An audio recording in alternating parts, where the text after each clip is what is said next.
টেলিগ্রামে ওকে। দেখছো কেউ বললে কি টেলিগ্রামে, তো ইটস আ প্রবলেম। হ্যাঁ, তোমার এক লোক পাভেল দুরভ, রাশিয়ান। উনি 2001 বা এরকম সময় রাশিয়ায় ওনার জন্ম, বেড়ে ওঠা রাশিয়ায়, টেক অন্টারপ্রেনার। সো রাশিয়া একটা অ্যাপ বানিয়েছিল, যে অ্যাপের কাজ ছিল অনেকটা টেলিগ্রামের মতোই, যে এনক্রিপ্টেড মেসেজ আদান প্রদান। আমি একটা মেসেজ পাঠাচ্ছি, সে শুধু দেখতে পারবে, সে ছাড়া কেউ দেখতে পারবে না, ইভেন প্ল্যাটফর্ম নিজেও দেখতে পারবে না, টেলিগ্রাম নিজেও দেখতে পারবে না এই এনক্রিপ্টেড মেসেজ আদান প্রদান। এটা সে রাশিয়া বানিয়েছিল। বানানোর কিছুদিন পর দেখা গেল যে রাশিয়ায় পুতিন বিরোধীরা, অ্যান্টি গভর্নমেন্ট যারা, তারা এই প্ল্যাটফর্ম ইউজ করতেছে, অ্যাপ ইউজ করতেছে নিজেদের মধ্যে আদান এবং মেসেজের জন্য, নিজেদের যে সংগঠিত করার জন্য, প্রোটেস্ট অর্গানাইজ করার জন্য। তো এরপরে রাশিয়ান গভর্নমেন্ট ওনাকে ধরে বলে যে কি বানাইছো, এটা এগুলো বন্ধ।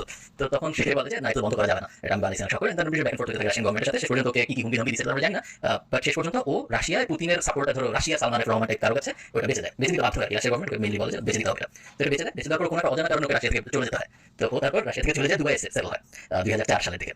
দুবাই সেটেল হয় এবং ফ্রেঞ্চ সিটিজেনশিপ হয়, বহুত ফ্রেঞ্চ সিটিজেন হয়।